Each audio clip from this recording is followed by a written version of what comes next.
आहे या bacterial genetics मध्ये आपण काय बघत असतो तर बॅक्टेरिया सगळ्यात सिंपल गोष्ट आहे की it is a model organism of all type of work और ऑल टाइप ऑफ रिसर्च. प्रत्येक टाइपचा जो रिसर्च असतो तो रिसर्च आपण बघतो की कशावरती केला जातो. तर हे जे काही आपले बॅक्टेरियाज असतात किंवा ज्यांना आपण मॉडेल ऑर्गॅनिझम्स म्हणतो त्या मॉडेल ऑर्गॅनिझम वरती आपण काय करत असतो अशा टाइपचे एक्सपेरिमेंट करत असतो. आता बॅक्टेरियल जेनेटिक्स आपल्याला नव्याने किंवा वेगळं शिकण्याची का गरज आहे. ऑलरेडी आपण काय करतोय की जेनेटिक्स हा एक प्रकार शिकतोय की ज्याच्यामध्ये आपण प्लांटचं जेनेटिक्स शिकलेलो आहे त्याचबरोबर अॅनिमलचं जेनेटिक्स शिकतो आहोत किंवा ओव्हरऑल जे बेसिक जेनेटिक्स आहे ज्याला आपण क्लासिकल जेनेटिक्स किंवा ज्याला आपण मेंडेलियन जेनेटिक्स म्हणतो मेंडलनी शोधलेलं जेनेटिक्स म्हणतो ते आपण इथे शिकलेलोच आहोत किंवा यु नो आपल्याला सगळ्यांना ती माहिती आहे. मग आपल्याला हे सगळं माहिती असताना बॅक्टेरियल जेनेटिक्स शिकायची गरज काय आहे किंवा का कशासाठी बॅक्टेरियल जेनेटिक्स आपल्याला शिकायचं आहे. तर याच्यामध्ये जो बॅक्टेरिया आहे या बॅक्टेरियाचं जेनेटिक्स आणि आपलं जेनेटिक्स थोडस काय आहे वेगळं आहे आणि म्हणून आपल्याला जेनेटिक्स याच्यामध्ये बॅक्टेरियाचं शिकायचं आहे. आता जर तुम्ही बघितलं तर बॅक्टेरिया हा खूप मायक्रो ऑर्गॅनिझम असतो. जर तुम्ही बघितलं असेल तर बॅक्टेरिया जो आहे या बॅक्टेरियामध्ये याच्या आधी मी तुम्हाला सांगितलेलं होतं की बॅक्टेरिया जो आहे तो काय करतो प्रत्येक 20 मिनिटाला तो काय करत असतो डुप्लिकेट होत असतो किंवा त्याचा नवीन ऑर्गॅनिझम तो काय करत असतो त्याचे ऑफस्प्रिंग्स तयार करत असतो प्रत्येक 20 मिनिटाला. म्हणजे काय आहे की एक बॅक्टेरिया त्याच्या जन्मापासून म्हणजे फॉर एक्झाम्पल काय झालं असेल त्याचा बर्थ झाला आणि तेव्हापासून तो 20 मिनिटात काय करतो नेक्स्ट प्रोजेनी आपल्याला किंवा नेक्स्ट जनरेशन तो आपल्याला देत असतो. म्हणजे त्या 20 मिनिटांमध्ये त्याचं रिप्लिकेशन होतं रिप्रोडक्शन होतं किंवा जे बाकीच्या सगळ्या ज्या मेकॅनिकल प्रोसेस आहेत त्या कम्प्लीट होतात आणि एका बॅक्टेरियापासून आपल्याला दुसरी बॅक्टेरिया फक्त 20 मिनिटांमध्ये मिळते. आणि म्हणून त्यासाठी आपण बघा सेल सायकल शिकत असताना बॅक्टेरियाची सेल सायकल वेगळी आणि आपल्या इपिडर्मल सेलची किंवा ग्रोथ सेलची जी काय सेल सायकल आहे ती वेगळी आपण शिकत असतो. आणि मग याच्यामध्ये बॅक्टेरिया असं काय आहे या बॅक्टेरियाच्या जेनेटिक्स मध्ये तर बॅक्टेरियामध्ये ई कोलाय नावाचा एक बॅक्टेरिया आहे की ज्या बॅक्टेरियाला काय केलं जातं की ओव्हरऑल या बॅक्टेरियाला सगळीकडे ऍज अ काय केलं जातं तर याला आपण एक्सपेरिमेंटल अॅनिमल म्हणून काय केलं जातं यूज केलं जातं. आता बघा बॅक्टेरियलचं जो बॅक्टेरिया आहे आपल्या पॉइंटचं नावच आहे bacterial genetics unit number 3. Unit number 3 आपण स्टार्ट करतोय आज. युनिट नंबर 3 मध्ये आपण बघतोय काय बॅक्टेरियल जेनेटिक्स आणि बॅक्टेरियल जेनेटिक्स मध्ये आपल्याला काय बघायचं आहे तर जेनेटिक मटेरियल इन बॅक्टेरिया. जसं आपल्यामध्ये जेनेटिक मटेरियल काय असतं आपल्यामध्ये आहे की DNA as a genetic material हे आपण सांगतो. मग त्या डीएनए मध्ये काय आहे हे आपण नंतर सांगतो किंवा त्याच्यामध्ये कशापासून बनलाय डीएनएचं कॉम्पोजिशन काय आहे यासारख्या गोष्टी आपण काय करत असतो या आपल्या जेनेटिक्स मध्ये काय करत असतो बघत असतो.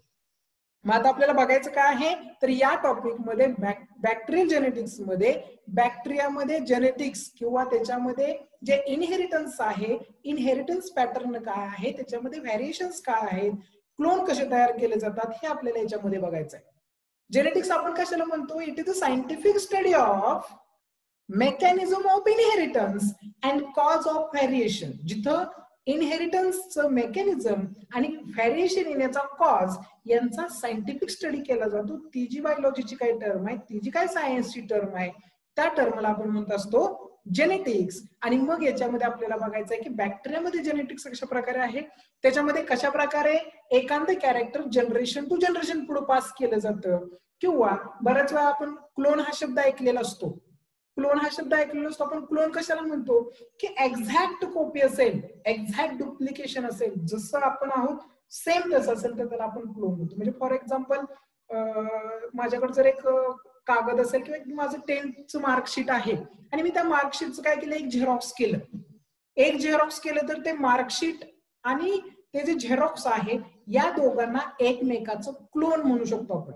का कारण जे ओरिजिनल आहे त्याच आहे अशी कॉपी आपण काय केलेली आहे दुसरी तयार केलेली आहे आणि त्यालाच आपण काय म्हणतो तर ऍक्च्युली त्याला आपण म्हणत असतो की क्लोन्स म्हणतो. मग बॅक्टेरियामध्ये आपल्याला क्लोन्स बघायला भेटतात. त्याचबरोबर बॅक्टेरिया खूप छोटा ऑर्गॅनिझम आहे तर आपल्याला बघायचं आहे की बॅक्टेरियामध्ये त्याच्या जेनेटिक मटेरियल मध्ये काय काय प्रेझेंट आहे.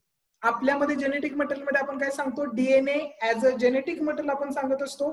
तसं आपल्याला बघायचं आहे की बॅक्टेरियाच्या जेनेटिक मटेरियल मध्ये म्हणजे आपण इथे काय लिहू शकतो की जेनेटिक मटेरियल इन बॅक्टेरिया बॅक्टेरियामध्ये कोणत्या प्रकारचं जेनेटिक मटेरियल आहे हे आपल्याला बघायचं आहे. सगळ्यात इम्पॉर्टंट थिंग त्याच्यामध्ये जे आहे बॅक्टेरियल जेनेटिक्स मध्ये जी आहे त्याला आपण काय म्हणतो, मेन आहे त्याला आपण म्हणतो क्रोमोझोम, किंवा त्यालाच काय म्हटलं जातं, मेन क्रोमोझोम म्हटलं जातं. त्याला काय म्हणतो आपण, मेन क्रोमोझोम. म्हणजे बॅक्टेरियल जेनेटिक्स मध्ये जो फर्स्ट पार्ट आहे, आणि तो फर्स्ट पार्ट म्हणजे काय, तर त्याला आपण म्हणतो फर्स्ट क्रोमोझोम आपण त्याला म्हणतो. ओके, मेन क्रोमोझोम म्हणजे सुरुवातीला काय बघतो आपण इथं, लक्षात येते का बघा, ज्यावेळेस आपण हायर ऑर्गॅनिझम मध्ये जेनेटिक्स बघत असतो त्यावेळेस आपण जेनेटिक मटेरियल म्हणून कशाचं नाव घेत असतो, तर जेनेटिक मटेरियल म्हणून आपण डीएनए सांगत असतो. बॅक्टेरियामध्ये पण जेनेटिक मटेरियल डीएनएच आहे, नो डाऊट डीएनएच आहे, पण त्याच्यासोबत त्या बॅक्टेरियामध्ये अजून काही अशा गोष्टी आहेत की ज्या त्याच्या इनहेरिटन्स साठी इम्पॉर्टन्स असतात किंवा त्याला मदत करत असतात. त्यातला पहिला जो पार्ट आहे जेनेटिक मटेरियल मध्ये येणारा त्याला आपण म्हणतो मेन क्रोमोझोम. आता हा जो मेन क्रोमोझोम असतो हा काय आहे, तर याच्यामध्ये मेन क्रोमोझोम काय आहे, तर all needed genes are present it. हा जो मेन क्रोमोझोम आहे या मेन क्रोमोझोम वरती लागणारे सर्व गरजेचे जीन्स याच्यावरती काय असतात, प्रेझेंट असतात. त्याचबरोबर हा जो काय म्हणतो आपण याला, हा जो मेन क्रोमोझोम आहे, जर हा मेन क्रोमोझोम तुम्ही काय केला, त्या बॅक्टेरियामधून रिमूव्ह केला. आता आपण सांगतोय काय की जेनेटिक मटेरियल बॅक्टेरियामध्ये 2 ते 3 प्रकारचं बघायला भेटतं. त्यातला पहिला जो पार्ट आहे त्याला आपण मेन क्रोमोझोम म्हणतो, आणि हा जो मेन क्रोमोझोम आहे या मेन क्रोमोझोम वरती सगळे गरजेचे काय आहेत, सगळेच्या सगळे गरजेचे आपल्याला काय बघायला भेटतात, जीन्स बघायला भेटतात. आणि मग या सगळे गरजेचे जीन असणारा जर समजा मेन क्रोमोझोम आपण त्या बॅक्टेरियामधून रिमूव्ह केला तर काय होणार आहे, तर त्या बॅक्टेरियामधून जर रिमूव्ह केला तर आपल्याला असं बघायला भेटतं की सगळा जो बॅक्टेरिया आहे तो बॅक्टेरिया पूर्णपणे कोलॅप्स होतो, किंवा तो काय केला जातो, तो बॅक्टेरिया जो आहे तो सुद्धा, किंवा त्याला आपण काय म्हणू शकतो की तो किल झालेला किंवा मेलेला आपल्याला बघायला भेटतो. म्हणजे इथं सगळ्यात important thing is that main chromosome हा सगळ्यात इम्पॉर्टंट पार्ट आहे त्याच्या जेनेटिक्स मध्ये, कारण या क्रोमोझोम वरती सगळे गरजेचे जीन्स प्रेझेंट आहेत.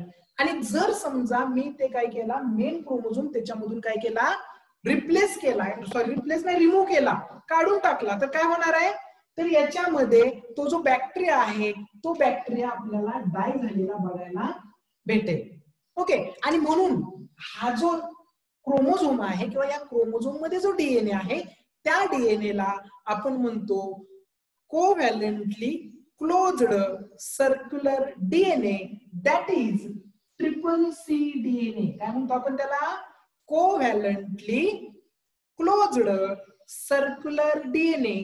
म्हणजेच जर समजा हा ट्रिपल सी डीएनए जर तुम्ही बॅक्टेरियामधून रिमूव्ह केला तर तो बॅक्टेरिया काय होतो, डाय झालेला आपल्याला बघायला भेटतो. आणि याच्यामध्ये हा त्याच्याशी कोव्हॅलंट आहे, खूप क्लोज कॉन्टॅक्ट मध्ये आहे, आणि तो सर्क्युलर मॅनर मध्ये आहे. डीएनए 2 प्रकारचे असतात, 2 प्रकारे प्रेझेंट असतात. एक आहे लिनियर मॅनर, त्याला आपण काय म्हणतो की असं जर स्ट्रेट असेल तर लिनियर मॅनर, अँड सर्क्युलर असेल तर मग गोल असेल तर त्याला आपण सर्क्युलर मॅनर म्हणतो. तो सर्क्युलर मॅनर मध्ये आहे, खूप क्लोज आहे आणि कोव्हॅलंटली आहे, म्हणून त्याला आपण काय म्हणतो, ट्रिपल सी डीएनए. म्हणजेच बॅक्टेरियामध्ये आपल्याला ट्रिपल सी डीएनए बघायला भेटतो, ज्यालाच आपण काय म्हणतो, कोव्हॅलंटली क्लोज्ड सर्क्युलर डीएनए. ओके, हा एक पार्ट झाला त्याच्या जेनेटिक मटेरियलचा. अनदर पार्ट जो आहे ज्याला आपण काय म्हणतो तर प्लाझ्मिड. म्हणजे ह्याच्यामध्ये दुसरा पार्ट काय आहे, सेकंड पार्ट और second important part is plasmid. And what is mean by plasmid, याच्या आधी बऱ्याच वेळा आपण हा प्लाझ्मिड शब्द बऱ्याच वेळा काय केलेला असतो, ऐकलेला असतो. तर मग प्लाझ्मिड कशाला म्हणायचं, तर प्लाझ्मिड काय असतं, तर त्या बॅक्टेरियामध्ये असणारं एक्स्ट्रा क्रोमोझोमल मटेरियल असतं which gives provide features of bacteria. म्हणजे हे प्लाझ्मिड काय आहे, तर ते त्या बॅक्टेरियाच्या बॉडीमध्ये प्रेझेंट असणारं एक एक्स्ट्रा क्रोमोझोमल मटेरियल आहे, की जे एक्स्ट्रा क्रोमोझोमल मटेरियल त्याला काय करत असतं, टू गिव्ह और provide extra features of that bacteria. त्या बॅक्टेरियाला एक्स्ट्राचे फीचर्स प्रोव्हाइड करत असतं. म्हणजे फॉर एक्झाम्पल काय आहे की माझ्याकडे काय आहे की माझ्याकडं हा छोटावाला व्हाईट बोर्ड पण आहे आणि माझ्याकडे काय आहे तर इथेच्या पाठीमागे काय असेल, मी जर समजा प्रोजेक्टर जर लावला तर ते दोन काय झालं, दोन्हीवरती मी शिकवू शकतो. म्हणजे प्रोजेक्टरवर पण मी शिकवणारच आहे आणि व्हाईट बोर्डवरती पण शिकवणारच आहे. म्हणजे आपला एमएससीचा क्लास बघा, त्याच्या खाली आपल्याला ब्लॅक बोर्ड बघायला भेटतो आणि त्या ब्लॅक बोर्ड वरती आपण काय करतो, तो जो प्रोजेक्टर आहे तो प्रोजेक्टर ओढतो. म्हणजे जर समजा मला काय करायचं असेल की ऑनलाईन किंवा ज्याला आपण काय म्हणतो की ऑनलाईन किंवा ज्याला आपण काय म्हणतो की ई कंटेंट वरचं एखादा लेक्चर घ्यायचं असेल, पीसीचा वापर करून मला लेक्चर घ्यायचं असेल, तर मी काय करणार की तो जो काय ओव्हर हेड प्रोजेक्टर आहे त्याचं स्क्रीन मी खाली ओढणार. जर मला ब्लॅक बोर्ड वरती चॉक अँड टॉक मेथडने जर मला शिकवायचं असेल तर मी काय करणार की तो ओव्हरहेड काढून टाकणार आणि चॉक अँड टॉकचा वापर करणार. म्हणजे इथं मला दोन गोष्टी अवेलेबल आहेत, एक म्हणजे तो ओव्हरहेड प्रोजेक्टर आणि एक म्हणजे हा बोर्ड. म्हणजे इथं काय आहे, दोन्ही गोष्टी एकच करण्यासाठी. मग अशा प्रकारचे काही एक्स्ट्राचे फीचर्स त्या बॅक्टेरियाला प्रोव्हाइड करायचं काम काय केलं जातं, हा बॅक्टेरिया किंवा हा प्लाझ्मिड करत असतो. आणि म्हणून त्याला आपण काय म्हणतो, it is a extra chromosomal material of bacteria. त्या बॅक्टेरियामध्ये असणारं एक्स्ट्राचं क्रोमोझोमल मटेरियल आहे आणि ते त्या बॅक्टेरियाला वेगवेगळे फीचर्स प्रोव्हाइड करायचं काम करत असतं. It is a second part of genetic material of bacteria. First is main chromosome किंवा ज्याला आपण triple C DNA, covalently closed circular DNA म्हटलेलं होतं. Another one is plasmid. आणि तिसरा जो पार्ट असतो तो याच्यापेक्षा अजून एक इम्पॉर्टंट पार्ट आहे. आता याच्यामध्ये बघा, मी तुम्हाला सांगितलं सुरुवातीला, मी काय सांगितलं तुम्हाला की हा जो काय बॅक्टेरिया आहे, या बॅक्टेरियामधून जर समजा आपण हा ट्रिपल सी डीएनए काढला, सी डीएनए जर आपण काय केला, रिमूव्ह केला, तर हा बॅक्टेरिया काय होतोय, डाय होतोय. म्हणजे याचा अर्थ काय की हा जो ट्रिपल सी डीएनए आहे तो खूप इम्पॉर्टंट आहे आणि तो असायलाच पाहिजे. तसं या प्लाझ्मिडचं नाहीये बघा. प्लाझ्मिड सगळ्या बॅक्टेरियांमध्ये नसतो. प्लाझ्मिड सगळ्या बॅक्टेरियांमध्ये प्रेझेंट नसतो. ज्या बॅक्टेरियाला गरज आहे ती आणि तीच बॅक्टेरिया फक्त काय करते, प्लाझ्मिडला स्वतःच्या बॉडीमध्ये ठेवून घेते. अन्यथा सगळ्या बॅक्टेरियल सेलमध्ये प्लाझ्मिड नसतात. फक्त आणि फक्त ज्या बॅक्टेरियाला गरज आहे तीच बॅक्टेरिया प्लाझ्मिडला काय करते, ठेवून घेते. जर समजा याच्यातून एक प्लाझ्मिड काय केला, काढून टाकला, किंवा मी काय केलं जेनेटिक्स मधून त्या बॅक्टेरिया मधून जर प्लाझ्मिडला रिमूव्ह केलं तरी सुद्धा काय याचा इम्पॅक्ट पडत नाही.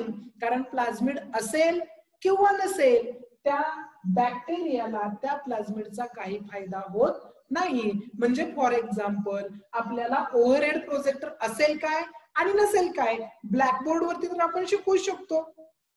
आणि जर समजा ब्लॅकबोर्ड वरती जरी आपण प्रोजेक्टर चालू केला तरी त्याच्यावरती इमेज दिसू शकतात. म्हणजे तो जो काय स्क्रीन आहे तो स्क्रीन असायलाच पाहिजे असं नाही, पण असेल तर खूप चांगल्या प्रकारे किंवा चांगल्या पद्धतीने दिसेल तुम्हाला. नसेल तरी दिसणार आहे आणि असेल तर खूप थोडस चांगल्या पद्धतीने दिसेल. सेम तसं काम या प्लाझ्मिडचं आहे. तो बॅक्टेरियामध्ये असेल तर बॅक्टेरियासाठी खूप चांगली गोष्ट आहे, त्याला मदत होते, त्याला काही फीचर्स एक्स्ट्राचे भेटतात. पण जर तो नसेल तरी सुद्धा बॅक्टेरियाला काही एवढा इम्पॅक्ट पडत नाही. म्हणजे हा काय आहे, it is a optional part और it is a optional material of bacteria. हे बॅक्टेरिया मधलं ऑप्शनल जेनेटिक मटेरियल आहे ज्याला आपण प्लाझ्मिड म्हणतो. Plasmid it is a extra chromosomal material which give provide extra features in bacteria. त्या बॅक्टेरियाला एक्स्ट्राचे features ते काय करत असतं, प्रोव्हाइड करायचं काम करत असतं आणि म्हणून त्याला आपण प्लाझ्मिड म्हणतो. किंवा हे असेल किंवा नसेल याचा काही इम्पॅक्ट पडत नाही. अँड थर्ड पार्ट आहे ज्याला आपण काय म्हणतो असतो, रिप्लिकॉन. त्याला काय म्हटलं जातं, इपिझोम्स. त्याला काय म्हटलं जातं, इपिझोम. आता इपिझोम काय प्रकार आहे तर इपिझोम हा काय ऑलमोस्ट लाईक अ प्लाझ्मिड. जसा प्लाझ्मिड आहे सेम तसाच, थोडासा फरक, नाहीतर तो एक प्रकारचा प्लाझ्मिडच असतो ज्याला आपण काय म्हणतो, इपिझोम्स म्हणतो. आता हा इपिझोम आहे, इपिझोमला ह्याच्यामध्ये ऍक्च्युली काय प्रेझेंट असतं तर याच्यामध्ये रिप्लिकॉन्स प्रेझेंट असतात. आता रिप्लिकॉन आपण कशाला म्हणतो तर जे काय असतात की हे जे रिप्लिकॉन्स आहेत, हे रिप्लिकॉन इपिझोम्स रिप्लिकॉन जे आहेत ते आपल्याला आयदर इंटिग्रेटेड और either free form. Either integrated in the sense काय, इंटिग्रेटेड कशाला म्हणतो आपण, की हा जर समजा काय असेल जीन असेल त्या बॅक्टेरियाचा, तर हे जे रिप्लिकॉन्स असतात किंवा जे इपिझोम्स असतात, हे इपिझोम्स एकतर या जीन मध्ये प्रेझेंट असलेले बघायला भेटतात. म्हणजे हा जो काही पार्ट दिसतोय तुम्हाला, हा पार्ट आहे तो काय आहे, तर इट इज अ रिप्लिकॉन और it is a episome. Episome it is a genetic material in bacteria. हे बॅक्टेरियाचं काय दिसतं आपल्याला, जेनेटिक मटेरियल दिसतं. जर गरज असेल, काय असेल, जर गरज असेल तर ते त्या जीन मध्ये इंटिग्रेटेड म्हणजे काय, तर दोन त्या जीन मध्ये आतमध्ये पॅक झालेलं बघायला भेटतं, किंवा हेच आपल्याला काय बघायला भेटतं, असं फ्री फॉर्म मध्ये असलेलं बघायला भेटतं. तर हे 3 मेन फॅक्टर्स आहेत. जसं की फॉर एक्झाम्पल इपिझोमचं एक्झाम्पल आपण काय सांगू शकतो, एफ फॅक्टर. बॅक्टेरिया शिकत असताना एफ फॅक्टर खूप महत्वाचा असतो. आणि हा जो काही एफ फॅक्टर आहे, म्हणजे बऱ्याच वेळा बघा तुम्ही ग्राम निगेटिव्ह बॅक्टेरिया असतील, ग्राम पॉझिटिव्ह बॅक्टेरिया असतील, यांच्याबद्दल ज्या वेळेस आपण शिकलेलो असतो त्यावेळेस आपण काय करतो, की एफ फॅक्टर हा पार्ट बऱ्याच वेळा ऐकलेला असतो. आणि F factor it is nothing but the episome और it is nothing but the replicon. हे काय आहे, तर it is a genetic material of bacteria. त्या बॅक्टेरियाचे हे जेनेटिक मटेरियल असलेलं आपल्याला बघायला भेटतं. आणि मग याच्यामध्ये हे 3 मेन फॅक्टर्स असतात, किंवा हे 3 जेनेटिक किंवा या तिन्ही गोष्टी कोणकोणत्या, first is covalently closed circular DNA, second one is plasmid and third one is episome. हे 3 गोष्टी असतात. या 3 गोष्टी कशामध्ये बघायला भेटतात आपल्याला, किंवा या तिन्ही गोष्टी ऍज अ जेनेटिक मटेरियल म्हणून बॅक्टेरियामध्ये काम करत असतात. आणि मग याच्यामध्ये आपल्याला काय करायचं, की या सर्क्युलर डीएनए किंवा तुमचा प्लाझमिड असेल, किंवा हा जो रिप्लिकॉन किंवा ज्याला आपण इपिझोम्स म्हणतो, या 3 गोष्टीचं जे काही जेनेटिक्स आहे ते जेनेटिक्स आपल्याला याच्यामध्ये बघायचंय. सगळ्यात महत्वाचा पॉइंट आहे ज्याला आपण रिप्रोडक्शन इन बॅक्टेरिया म्हणतो. आय होप सो हे तुमच्या लक्षात आलं असेल. जर लक्षात येत असेल तर कुणीतरी एक जणांनी साऊंड अनम्यूट करून येस नो द्या, म्हणजे मला वनवे होतंय की नाही हे लक्षात यायला पाहिजे. येस एनीबडी, हे लक्षात येते मी काय सांगतोय ते? हा सर येतंय. ओके ठीक आहे. तर आपण काय करतोय, की हा जो काही जेनेटिक मटेरियल आहे बॅक्टेरियाचं ते आपण बघतोय. देन नेक्स्ट पार्ट आपण बघून घेऊयात, की ज्याला आपण काय म्हणतो, की रिप्रोडक्शन इन बॅक्टेरिया. काय म्हणतो आपण त्याला, reproduction in bacteria. Reproduction in बॅक्टेरियामध्ये रिप्रोडक्शन जे आहे ते बॅक्टेरियामध्ये 2 प्रकारे केलं जातं. First is asexual reproduction. म्हणजे आपल्याला बघायचं आता रिप्रोडक्शन जे आहे बॅक्टेरियामध्ये 2 प्रकारे केलं जातं. एक आहे त्याला असेक्सुअल रिप्रोडक्शन म्हटलं जातं, asexual reproduction. And another one is और it is a new type. म्हणजे याच्या अगोदर आपण शिकलेलो आहे सेक्सुअल, असेक्सुअल, व्हेजिटेटिव्ह. पण आता आपल्याला एक वेगळ्या प्रकारचं जेनेटिक्स किंवा रिप्रोडक्शनचा टाइप बघायचा आहे. आणि त्या रिप्रोडक्शनच्या टाइपला आपण म्हणतो it is a parasexual reproduction. Okay, म्हणजे पॅरासेक्सुअल रिप्रोडक्शन याच्या आधी आपण आतापर्यंत कुठं वाचलं असेल, पण आपण कधी डायरेक्ट त्याचा अभ्यास केलेला नाहीये. तर या बॅक्टेरियल जेनेटिक्स मध्ये आपल्याला काय करायचं आहे, पॅरासेक्सुअल रिप्रोडक्शन टाइपचा आपल्याला काय करायचा आहे, अभ्यास करायचा आहे. Reproduction in bacteria 2 methods. First method is asexual reproduction and another method is parasexual reproduction. आता असेक्सुअल रिप्रोडक्शन मध्ये आपल्याला सगळ्यांनाच माहिती आहे की हा जो काही बॅक्टेरिया असतो, या बॅक्टेरियामध्ये बायनरी फ्युजननी काय केलं जातं, असेक्सुअल रिप्रोडक्शन केलं जातं. काय केलं जातं, असेक्सुअल रिप्रोडक्शन म्हणजे की आपल्या सर्वांच्या लक्षात फक्त एकच येतं, आणि ते म्हणजे binary fusion type of reproduction. आता what is mean by binary fusion? याच्यामध्ये काय असतं, की याच्यामध्ये सिंपल एक बॅक्टेरिया सेल असते, समजून घ्या. हा एक बॅक्टेरिया सेल असेल, याच्यामध्ये हा त्याचा काय क्रोमोझोम मटेरियल किंवा जीन डीएनए त्याचा काय असेल ते असतो. याच्यामध्ये काय केलं जातं, की हा जो काय बॅक्टेरिया आहे, या बॅक्टेरियाच्या सेलची साईज काय होते, इन्क्रीज होते. सेलची साईज इन्क्रीज होते म्हणजे हा जो बॅक्टेरियाचा सेल आहे तो अशा प्रकारे आपल्याला इन्क्रीज झालेला बघायला भेटतो. आणि हा सेल इन्क्रीज झाल्यानंतर याच्या बरोबर इथं एक नॉच किंवा एक ट्यूब तयार झालेली आपल्याला बघायला भेटते. आणि ही जी काही ट्यूब आहे, ही ट्यूब पुढे जाऊन काय होते, एकमेकांमध्ये फ्यूज होते. आणि एकमेकांमध्ये फ्यूज झालं की ह्या 2 बॅक्टेरिया काय केल्या जातात, एकमेकांपासून सेपरेट होतात. आणि ही एक बॅक्टेरिया आणि ही एक बॅक्टेरिया म्हणजे हे अशा प्रकारे जे काही आहे ते असं सेपरेट झालेलं आपल्याला बघायला भेटतं. म्हणजे याच्यामध्ये काय होतं, बायनरी फ्युजन मध्ये आपण इन जनरल काय सांगत असतो की याच्यामध्ये जी मेन बॅक्टेरियल सेल असते, या मेन बॅक्टेरियल सेलची साईज काय होते, इलॉंगेट व्हायला लागते. इलॉंगेट झाल्यानंतर बरेचसे एन्झाइम्स असतात, वेगवेगळ्या प्रकारचे एन्झाइम्स असतात. त्या एन्झाइम्स काय करतात की याच्यामध्ये ते नॉच तयार करतात. तो नॉच काय केला जातो, कट केला जातो. आणि नॉच कट झाला की या दोन सेल काय होतात, सेपरेट होतात. आणि या दोन डॉटर सेल्स काय करतात, ऍज अ न्यू बॅक्टेरिया म्हणून काय करायला लागतात, त्यांचं काम करायला लागतात. म्हणजेच काय तर या दोन बॅक्टेरिया परत 20 मिनिटांनी काय करणार आहे, तर या सुद्धा काय होणार आहे, डिवाइड होणार आहे. आता याच्यामध्ये ह्या ज्या दोन बॅक्टेरिया तयार झाल्या, या दोन बॅक्टेरियांना आपण काय म्हणतो, डॉटर सेल्स. आणि त्याच्याही पेक्षा जेनेटिकच्या दृष्टीनं सगळ्यात इम्पॉर्टंट वर्ड आणि तो म्हणजे क्लोन्स. या दोन काय तयार झाले, तर याला आपण म्हणतो क्लोन्स. क्लोन्स म्हणजे काय, जेनेटिकल आयडेंटिकल ऑर्गॅनिझम्स असतात. त्या जेनेटिकल आयडेंटिकल ऑर्गॅनिझमला आपण म्हणतो क्लोन्स. म्हणजेच काय, जर असेक्सुअल रिप्रोडक्शन केलं बॅक्टेरियानं तर ते कशाला प्रेफर करतं, मोस्ट इम्पॉर्टंट और मोस्ट कॉमन जी मेथड आहे ती कोणती आहे, बायनरी फ्युजन. आणि बायनरी फ्युजन मध्ये काय केलं जातं की या एका सेल पासून दोन डॉटर सेल्स तयार होतात. आणि दोन्हीच्या दोन्ही डॉटर सेल या कशा असतात, जेनेटिकल आयडेंटिकल असतात. आणि म्हणून त्यांना आपण काय म्हणतो, it is a clone of each other. दोघी एकमेकांच्या क्लोन्स आहेत असं आपण सांगतो. आणि त्यानंतर मग आपल्याला काय बघायचंय की हे असेक्सुअल रिप्रोडक्शन आहे. इन जनरल हे बऱ्याच वेळा आपण शिकलेलो असतो, बऱ्याच जणांना याच्याबद्दल माहिती आहे. आता आपल्याला नवीन टाइप बघायचा आहे आणि त्या नवीन टाइपला आपण म्हणतो पॅरासेक्सुअल रिप्रोडक्शन. आता इथे आपल्याला काय करायचंय, दोन वेगवेगळे वर्ड आहेत, लिहिताना पण मी दोन वेगवेगळे लिहिलेत बघा, पॅरा अँड सेक्सुअल. आता याच्यामध्ये काय आहे बघा, पॅरा मीन्स व्हॉट, तर याच्यामध्ये पॅरा मीन्स काय, away from the sexual reproduction. काय आहे, para means what, away from the sexual reproduction. आणि या प्रकारचं जे रिप्रोडक्शन आहे याच्यामध्ये काय केलं जातं, तर याच्यामध्ये सेक्सुअल रिप्रोडक्शन मध्ये काय आहे, टू पॅरेंट आर रिस्पॉन्सिबल और two parent are important. Male आणि फिमेल असायला पाहिजे.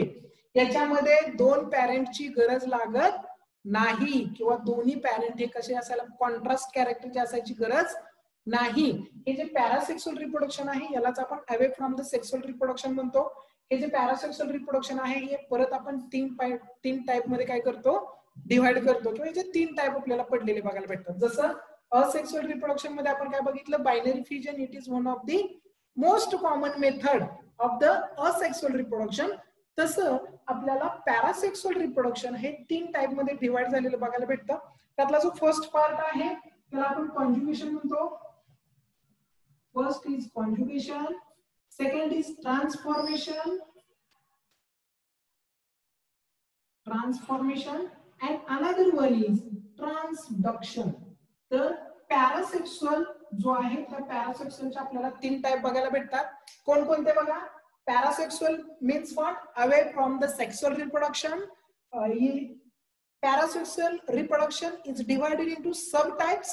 First is conjugation, second is transformation, and another or third one is a transduction. आता याच्यामध्ये काय करायचं की बॅक्टेरियल जेनेटिक्स मध्ये आपल्याला फक्त या तीनच मेथड शिकायच्या आहेत, किंवा या तीनच टाइपला आपल्याला डिटेल मध्ये शिकायचं आहे. आणि तेवढंच आपलं युनिट आहे आणि तोच आपला ऍक्च्युअल सिलेबस आहे जे आपल्याला याच्यामध्ये शिकायचं आहे. Okay, conjugation means what.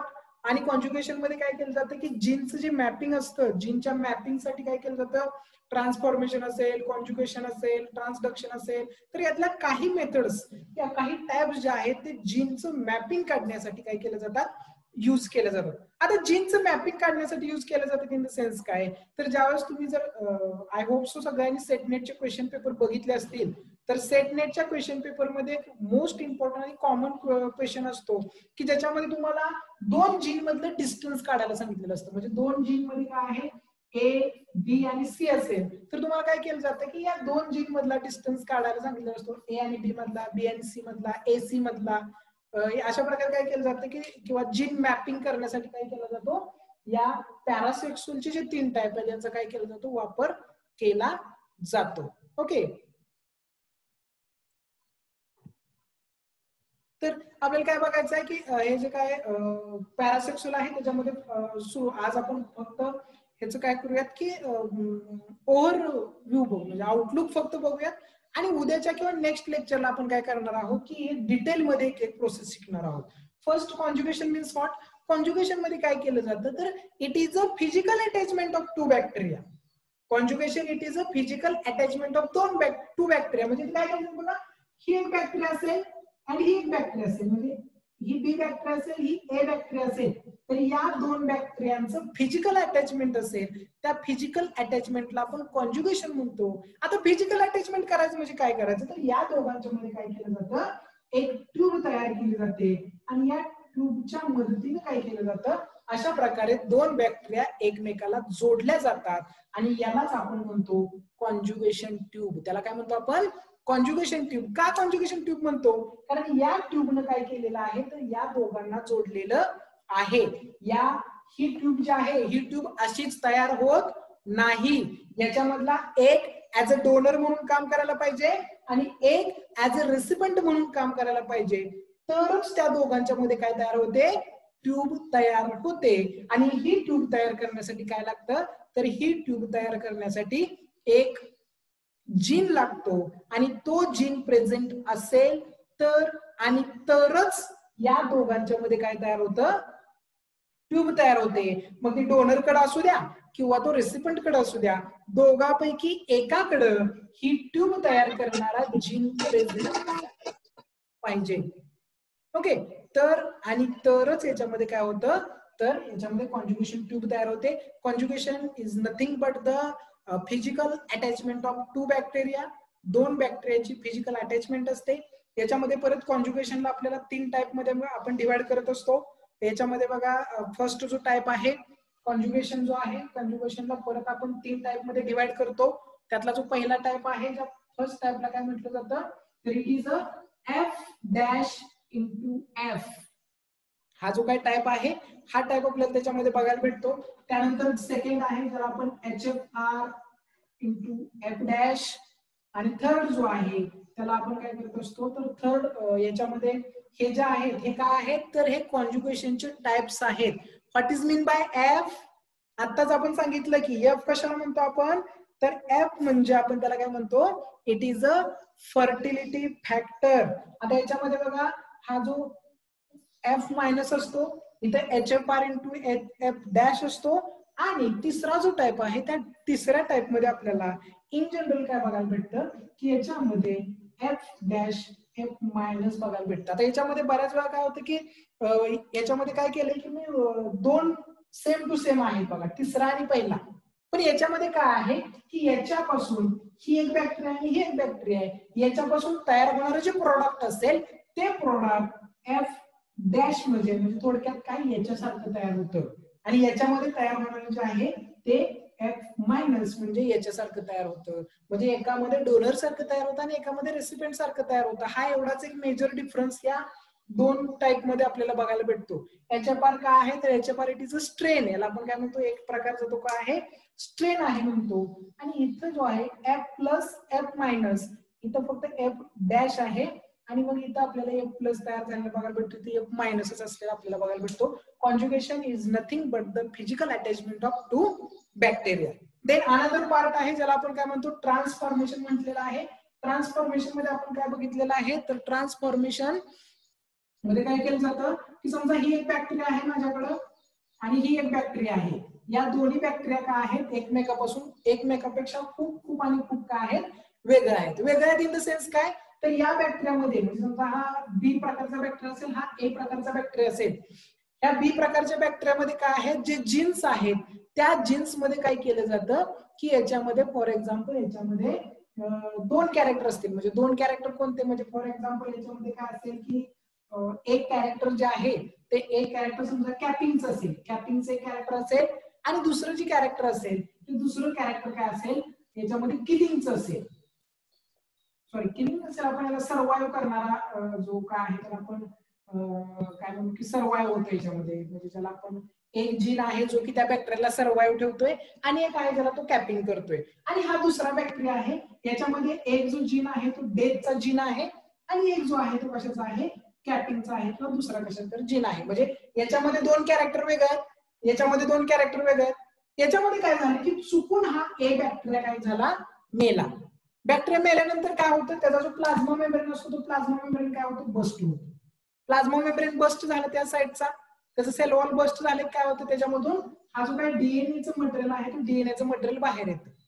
डीएनएचं material बाहेर आलं काय होतं, एक्झोन्यूक्लियस त्याच्यावरती अटॅक करतात, एंडोन्यूक्लियस त्याच्यावरती अटॅक करतात आणि हा जो इंटॅक्ट डीएनए आहे आणि इंटॅक्ट डीएनएच काय करतात तर त्याचं फ्रॅगमेंट तयार होतात. इंटॅक्ट डीएनएच काय होतं, फ्रॅगमेंट किंवा तुकडे तुकडे तयार होतात. इथं काय होतं की 2 बॅक्टेरिया स्वतःची लाईफ जगत होत्या, दोन्ही बॅक्टेरिया वेगवेगळ्या होत्या. ए वेगळे आहे, बी वेगळे आहे. पण काय झालं की अचानक ए बॅक्टेरिया काय झाली, किल झाली आणि ए बॅक्टेरियाच्या आजूबाजूला सराउंडिंगलाच बी बॅक्टेरिया होती. मग याच्यामध्ये काय झालं, याचा प्लाझ्मा मेम्ब्रेन ब्रेक झाला, डीएनए जेनेटिक मटेरियल बाहेर आलं. या जेनेटिक मटेरियल वरती endonuclease, endonuclease it is a काय आहे तर त्याला आपण काय म्हणतो की इट इज एन्झाइम. ते एन्झाइम काय करतं, याला ब्रेकडाऊन करतं आणि मग त्यानं काय केलं, ह्या डीएनए ला ब्रेकडाऊन केलं आणि ब्रेकडाऊन केल्यामुळे काय झालं, याच्यामध्ये जे तुकडे तयार झाले आणि हे तुकडे याच्या सराउंडिंगला आले. मग ह्या बॅक्टेरियाने काय केलं तर आजूबाजूला फिरता फिरता काय केलं, याच्यातला एक तुकडा काय केला, पिकअप करून घेतला, उचलून घेतला. का उचलून घेतला, कारण याच्या सराउंडिंगला डीएनएचे तुकडे पडले आणि हे डीएनएचे तुकडे ह्यानं काय केलाय, उचलून घेतला आणि उचलून घेतल्यामुळे काय झालं, पिकअप केलेल्या तुकड्यामध्ये कोणता जीन आहे, डेथचा जीन आहे आणि तो जीन याच्यामध्ये काय होतो, मिक्स होतो आणि हा बॅक्टेरिया काय करायला लागतो तर व्हायरुलंट व्हायला लागतो आणि तो पण बॅक्टेरिया पुढे जाऊन काय करतो, एखादा डिसीज कॉज करायला लागतो. सुरुवातीला हा कॉज करत होता का, नाही कॉज करत नव्हता. का करत नव्हता, कारण तशा प्रकारचा जीन त्याच्यामध्ये नव्हता. पण त्यानं चूक काय केली की सराउंडिंगचा दुसऱ्या बॅक्टेरियाचा एक जीनचा तुकडा, डीएनएचा फ्रॅगमेंटचा तुकडा उचलून घेतला आणि त्याला स्वतःच्या डीएनए सोबत रिप्लिकेशन चालू केलं, त्याचं रिप्लिकेशन चालू केलं आणि त्याचं स्वतःच्या सोबत रिप्लिकेशन झाल्यामुळे काय झालं, आता याच्यामध्ये पण अशा प्रकारचा जीन तयार झालाय की जो काय करतो की पुढे जाऊन एखादा डिसीज करून सर्वाइव्हच्या ऐवजी तो काय करतो, डेथ करतो. आणि ही जी काय फिनॉमिना आहे किंवा ही जी काय प्रोसेस आहे, या प्रोसेसला काय म्हटलं जातं, it is a transformation process. काय म्हटलं जातं याला, ट्रान्सफॉर्मेशन प्रोसेस म्हटलं जातं की ज्याच्यामध्ये एक बॅक्टेरिया दुसऱ्या बॅक्टेरियाकडून काय करते तर जीनचा तुकडा जो आहे तो तुकडा काय करते, कॅच करते किंवा रिसिव्ह करते आणि त्याच्यासारखं वागायला लागते.